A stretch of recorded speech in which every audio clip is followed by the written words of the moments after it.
Dear students, इस lecture में हम लोग स्टडी करने वाले हैं रिफ्लेक्शन ऑफ वेव्स का। रिफ्लेक्शन ऑफ वेव्स में दो तरह की स्टडी करेंगे, reflection of transverse waves and reflection of longitudinal waves. तो सबसे पहले हम लोग स्टडी करेंगे reflection of transverse waves. Now you know that here we are studying about the mechanical wave. Mechanical wave दो तरह के होते हैं, एक होता है ट्रांसवर्स वेव और दूसरा होता है लॉन्गिट्यूडिनल वेव। तो सबसे पहले हम ट्रांसवर्स वेव का रिफ्लेक्शन कैसे होता है। तो first of all you have to know what do mean by reflection. Reflection is that in which the wave is incident on the interface of two media and then the wave travels in the same media with change in the direction or change in the path, that is reflection। तो reflection का सीधा example अगर आप देखना चाहते हैं तो light भी एक वेव है, लेकिन लाइट वेव मैकेनिकल वेव नहीं है, लेकिन लाइट वेव के साथ भी रिफ्लेक्शन होता है। अगर हम कोई ऐसा सरफेस लेते हैं, जैसे ग्लास सरफेस है जिसको हम रिफ्लेक्टिंग सरफेस भी बोल सकते हैं, तो यहाँ पे भी दो मीडिया का इंटरफेस बनता है। अगर ग्लास का कोई प्लेट आप लेते हैं तो यहाँ पर भी दो मीडिया का इंटरफेस होता है, एक है एयर या गैस मतलब जो एटमॉस्फेयर है, और दूसरा है वह ग्लास। तो उन दोनों का जहाँ इंटरफेस है, दोनों के प्लेन्स जहाँ मिलते हैं, दोनों के सरफेसेस जहाँ कोइंसाइड करते हैं, उस पर जब लाइट वेव इंसिडेंट होती है तो लाइट वेव अपने पाथ से डिफरेंट पाथ को, मतलब जिस पाथ से लाइट वेव इंसिडेंट होगी, जैसे ये इंटरफेस है दो मीडिया का और लाइट इस पे आपने इंसिडेंट करवाया, तो यह लाइट इंसिडेंट होने के बाद उसी मीडियम में वापस जाएगी, लेकिन इसका डायरेक्शन चेंज हो जाएगा, इसका पाथ चेंज हो जाएगा। इसको हम रिफ्लेक्शन कहते हैं। सेम इसी तरह का कुछ रिफ्लेक्शन बाकी सारे मैकेनिकल वेव्स में भी होता है। You know that the sound wave is a transverse and it is a sound wave is not transverse, this is A longitudinal and it is a mechanical wave। तो इसके साथ भी वैसा रिफ्लेक्शन होता है। आप सुनते हैं कि कोई बड़ा सरफेस है किसी बड़े बिल्डिंग के अंदर, जो अगर आवाज़ आप क्लिपिंग साउंड अगर क्रिएट करते हैं तो यह आवाज़ फिर डबल से सुनाई देता है, मतलब उसका रिफ्लेक्शन होता है।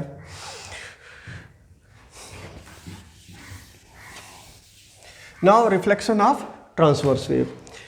तो here when progressive wave traveling through a medium reaches an interface separating two media, a certain part of the wave energy comes back in the same medium, the wave changes its direction of travel, this is called reflection of the wave from the interface.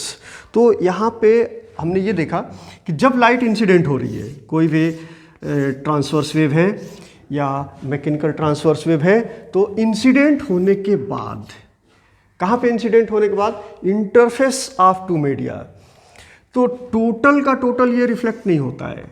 इसमें से कुछ, ये जो media है second media है ये इसमें से कुछ एनर्जी को एब्जॉर्ब कर लेता है, मतलब कुछ वेव को एब्जॉर्ब कर लेता है और कुछ को रिफ्लेक्ट करता है और कुछ ट्रांसमिट भी होता है। ये डिपेंड करता है नेचर ऑफ द मीडियम के ऊपर, कितना एब्जॉर्ब होगा, कितना रिफ्लेक्ट होगा और कितना ट्रांसमिट होगा, ये मटेरियल के ऊपर डिपेंड करता है। लेकिन जो वेव रिफ्लेक्ट होती है वह वेव अपने डायरेक्शन से चेंज होके और उसी मीडियम में जाती है जिस मीडियम से इंसिडेंट हुई, इसको हम कहते हैं रिफ्लेक्शन। तो reflection is a phenomena in which the sound wave travelling from one medium to another comes back in the original medium with slightly different intensity and energy। To understand the reflection of the wave, we consider three examples. यहाँ पे reflection को समझने के लिए हम 3 examples ले रहे हैं। पहला एग्जाम्पल ये है, reflection of wave pulse sent as a crust from rare medium to a denser medium.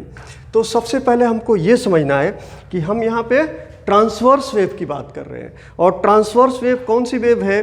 The wave in which the particles of the medium vibrates in a direction perpendicular to the direction of the propagation of the wave, such a wave is called transverse wave.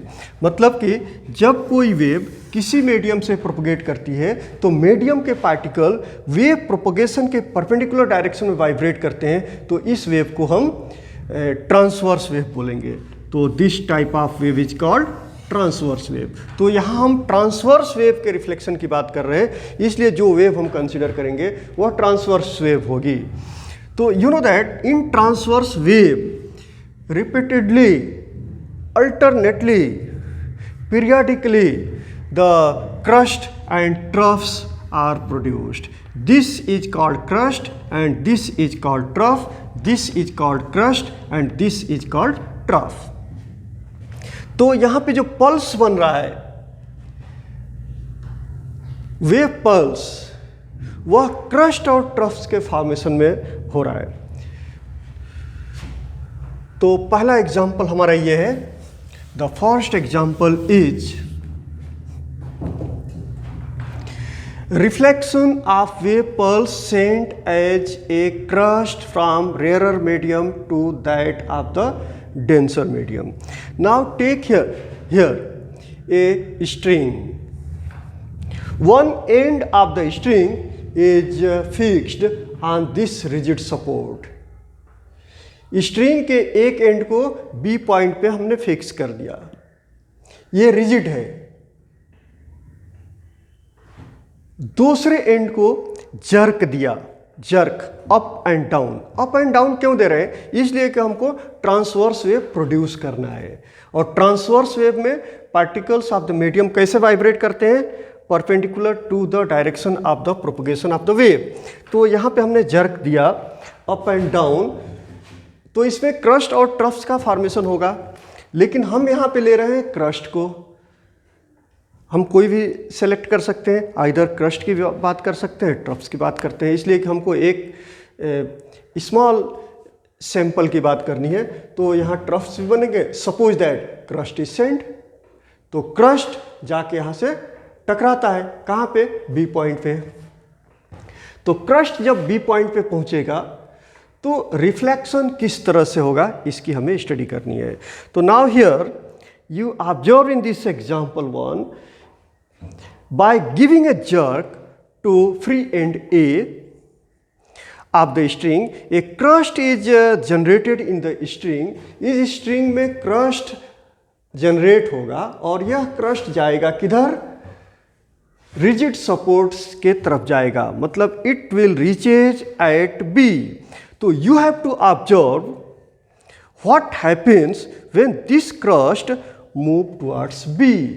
यह crust जब B के तरफ move करेगा तो क्या होगा, ये आपको ऑब्जर्व करना है। और क्या ऑब्जर्व करना है?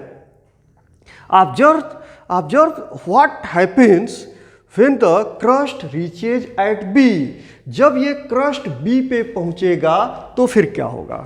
And you have to also observe which type of reflection will be when the crust reaches here. तो रिफ्लेक्शन में आप क्या ऑब्जर्व करेंगे? समझ में आया? तो सिंपल है, आपको एक स्ट्रिंग लेना है, स्ट्रिंग के एक एंड को फिक्स करना है। कहाँ फिक्स करना है? रिजिड सपोर्ट से, किसी दीवार से फिक्स कर सकते हैं, किसी रिजिड बॉडी से फिक्स करते हैं। जैसे इस दीवार को हमने फिक्स किया स्ट्रिंग को और दूसरा एंड अपने हाथ में ले लिया, तो इसको हम बोलेंगे रिजिड सपोर्ट। अब यहाँ पे हम जर्क देंगे अप एंड डाउन, तो इसमें क्रस्ट का और ट्रफ का फॉर्मेशन होगा। हमने कंसिडर किया कि यह जो क्रस्ट जनरेट हुआ स्ट्रिंग में, यह मूव करते हुए जा रहा है बी के तरफ। जब ये बी पर जाके इंसिडेंट होगा तो रिफ्लेक्शन में आप क्या ऑब्जर्व करेंगे? You have to observe this point. Second example है reflection of wave pulse sent as a crust from denser to rarer medium. इसमें हमने सेम वैसा ही स्ट्रिंग लिया, लेकिन स्ट्रिंग के एंड बी को हमने रिंग से जोड़ दिया, ring, just like this, ring से जोड़ दिया। और यह रिंग एक मेटल रॉड पे इजीली स्लाइड कर सकता है, फ्रिक्शनलेस। यहाँ कोई फ्रिक्शन नहीं काम कर रहा है। इस रिंग के अंदर हमने एक मेटल रॉड लगा दिया और इस मेटल रॉड पे हमने रिंग को फिक्स कर दिया और यह ring easily up and down without friction slide कर सकता है। अब इसको हमने जर्क दिया, अप एंड डाउन मूव करके यहाँ पे एक जर्क दिया, जिसकी वजह से यहाँ पे क्रस्ट और ट्रफ्स का फॉर्मेशन होगा, इसलिए कि ट्रांसवर्स वेव है। Now suppose that this generated crust here in the string is moving towards the ring, means towards the metal rod, then what happens when reflection takes place? इसमें reflection के बाद क्या होता है, इसको आपको ऑब्जर्व करना है। तीसरा एग्जांपल दिया reflection of crust from a denser medium. यहाँ पे दो स्ट्रिंग लिया, एक हेवी स्ट्रिंग है P, this is a heavy string, और दूसरा स्ट्रिंग है Q, that is a light string.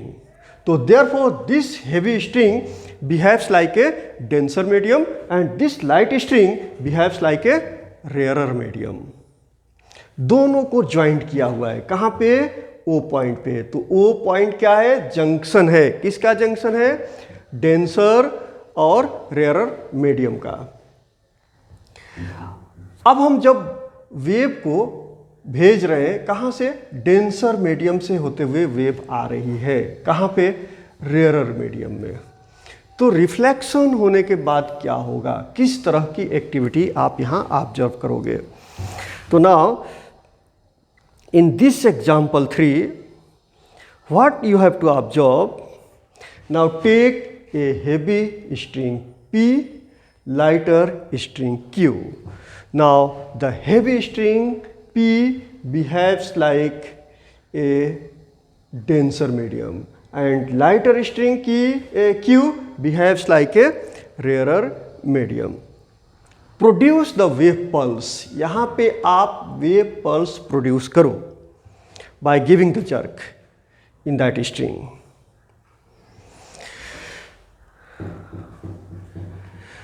That wave pulse in the form of the crust reaches towards the junction O, and when it is reaches towards the junction O, observe the part of the wave pulse reflected back on the heavy string। इसमें से जो heavy string में ये wave reflect हो रही है उसको आपको ऑब्जर्व करना है। Produce now the wave pulse in the lighter string that is in the rarer medium and this crust move towards the denser medium that is in the heavy string। You have to observe what happens the wave pulse reflected on the light string। जब यह wave pulse light string में reflect होगी तो क्या होगा, और इन दोनों का डिफरेंस आपको ऑब्जर्व करना है। तो now one by one we have to study about this reflection. अभी हम तीनों एग्जाम्पल को वन बाय वन स्टडी करेंगे। पहला एग्जाम्पल हमने क्या लिया है? पहला एग्जाम्पल लिया है कि एक स्ट्रिंग के एक एंड को हमने फ्री रखा और दूसरे एंड को रिजिड सपोर्ट पे फिक्स किया, एंड बी को। एक एंड ए पे हमने जर्क दिया जिससे क्रस्ट का फॉर्मेशन हुआ, ट्रफ्स का फॉर्मेशन हुआ। हमने सपोज किया कि क्रस्ट जो रिजिड सपोर्ट की तरफ मूव कर रहा है, रिजिड सपोर्ट पे इंसिडेंट होने के बाद से रिफ्लेक्शन किस तरह से होगा। Now you know that crust is a region in which the particles of the medium are vibrating in upward direction. Crust में क्या होता है कि मीडियम ऑफ द पार्टिकल जो वाइब्रेट कर रहे हैं वो अपवर्ड डायरेक्शन में, means it tries to move in upward direction. Crust में जो एनर्जी काम कर रहा है वह एनर्जी पार्टिकल्स को ऊपर की तरफ ले जा रहा है. इसमें पार्टिकल को ऊपर की तरफ ले जा रहा है. And when it will incident here, then it will try to move the particles of rigid support in upward direction.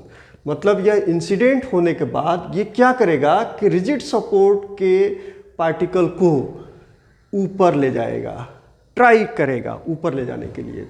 But this is a rigid support, therefore it is not possible to move in upward direction. इसके particle upward direction में move नहीं करेंगे. Therefore according to Newton's law of motion, यहाँ पे reaction काम करेगा, एक force of reaction काम करेगा और वह force of reaction downward direction में हो जाएगा.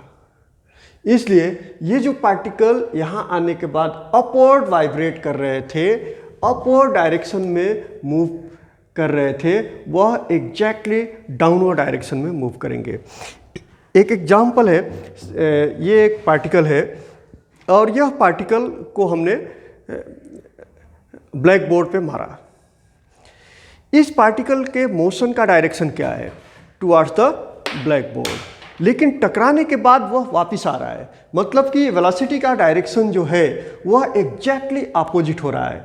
इसका डिस्प्लेसमेंट फॉरवर्ड डायरेक्शन में था और टकराने के बाद इसका डायरेक्शन रिवर्स हो गया. मतलब कि इसका फेज चेंज कितना हो गया? 180 डिग्री हो गया. जा रहा था सीधा ब्लैक बोर्ड की तरफ, लेकिन ये वापस आ गया, मतलब कि फेज चेंज 180 डिग्री हो गया. तो इसी तरह से यहाँ पे ये क्रस्ट में पार्टिकल्स अपवर्ड डायरेक्शन में वाइब्रेट कर रहे थे, लेकिन यहाँ आने के बाद ये मीडियम जो रिजिड सपोर्ट है, इसके पार्टिकल्स वाइब्रेट नहीं करेंगे because this is rigid support. Therefore, the vibration of the particle will get reversed and therefore the crust will be reflected as a trough.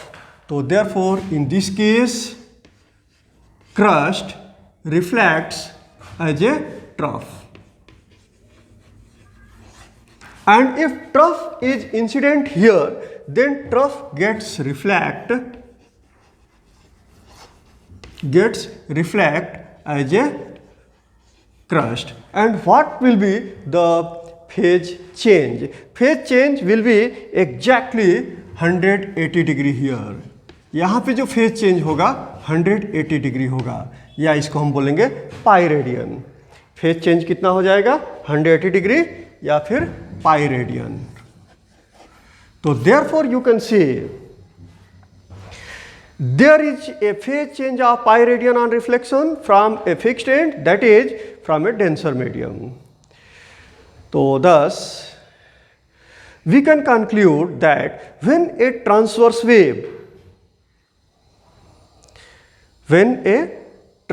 wave is reflected from a rigid support, that is from a denser medium, a crust is reflected as a trough and trough is reflected as a crust, and phase change will be pi radian, that is 180 degree. Now in this second example में क्या किया? एक string है, string के एक and को हमने ring से अटैच किया और रिंग को मेटल रॉड से पास करवाया, और यह रिंग इजीली विदाउट फ्रिक्शन इस मेटल रॉड पर स्लाइड कर सकता है. अब इसमें हमने प्रोड्यूस किया ट्रांसवर्स वेव को. Now the crust is generated here and this generated crust is moving towards B. Now when the crust reaches here, because crust is a region in which the particles are moving in upward direction, vibrating in upward direction, and it will try to move the particles here in upward direction. And because this is a frictionless ring which is at this end, so therefore ring will move in upward direction as per requirement of motion of the particle of the string. जैसे यहाँ पे requirement है ये upward direction में particle move करेंगे, उसके साथ ये रिंग मूव कर जाएगा, because there is no opposition created by this end. यहाँ कोई अपोजिशन क्रिएट नहीं होगा और यह रिंग अपवर्ड डायरेक्शन में मूव कर जाएगा, जिससे यहाँ पे क्रस्ट का फॉर्मेशन हो जाएगा. और यह क्रस्ट जो एंड बी पे आके इंसिडेंट होता है वह क्रस्ट रिफ्लेक्ट होगा क्रस्ट के फॉर्म में. तो therefore in this case if the transverse wave is incident on A rarer medium. अब यह मीडियम कैसा बिहेव करेगा? यहाँ डेंसर मीडियम बिहेव कर रहा था, यहाँ पे ये कौन सा मीडियम होगा? ये तो यहाँ पे हो जाएगा rarer medium, because this can move up and down. So therefore in this situation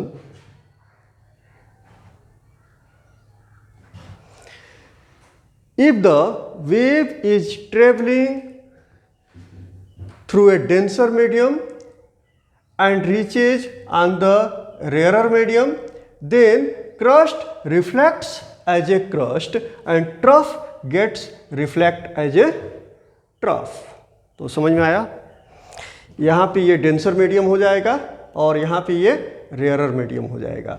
तो जब क्रस्ट डेंसर मीडियम से होते हुए रेयरर मीडियम पे इंसिडेंट होगा तो क्रस्ट रिफ्लेक्ट होगा क्रस्ट के फॉर्म में, और अगर ट्रफ इंसिडेंट होगा तो ट्रफ रिफ्लेक्ट होगा ट्रफ के फॉर्म में.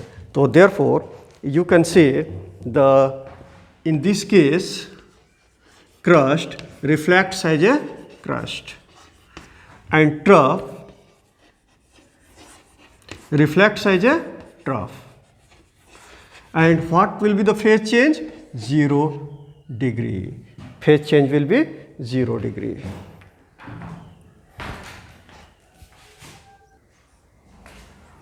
Now in this third example, तीसरा जो एग्जाम्पल है that is a reflection of a crust from a denser medium and be rarer medium. ये इन दोनों ही एग्जाम्पल का एप्लीकेशन है. Now in this example this is a heavy string and this is a light string. Heavy string and light string both are attached at a point O. This is called junction of denser and lighter medium. तो यहाँ पे एक heavy string लिया और heavy string को joint किया light string से point O पर. तो क्या होता है जब वेव डेंसर मीडियम से रिफ्लेक्ट होगी तो क्या होगा, और जब वेव रेयरर मीडियम से रिफ्लेक्ट होगी तो क्या होगा. तो now in this example you can observe here this is a denser medium and this is A rarer medium. मतलब ये हेवी स्ट्रिंग है और ये लाइट स्ट्रिंग है. तो यहाँ पे जब हमने क्रस्ट को जनरेट किया तो यह क्रस्ट किस पर इंसिडेंट होगा? रेयरर मीडियम पर. When the crust is reflects with a rarer medium then what happens? Crust reflects as a crust and trough reflects as a trough. तो जब क्रस्ट रेयरर मीडियम पे इंसिडेंट हुआ तो यह क्रस्ट के form में ही reflect हो जाएगा, जैसा कि यहाँ हमने स्टडी किया. और अगर ट्रफ इंसिडेंट हो रहा है तो यह ट्रफ के फॉर्म में ही रिफ्लेक्ट हो जाएगा. और फेज चेंज कितना होगा? 0 degree. Now in second B part. Now this is a denser because this is a heavier string and this is a lighter string, this is a rarer medium. Now crust is sent towards the denser medium. जब यह crust denser medium पे जाके incident करेगा तो फिर क्या होगा? This one example. तो therefore this crest will be reflected as a trough, and if trough is incident here, then the trough will be reflected as a crust. And what will be the phase change?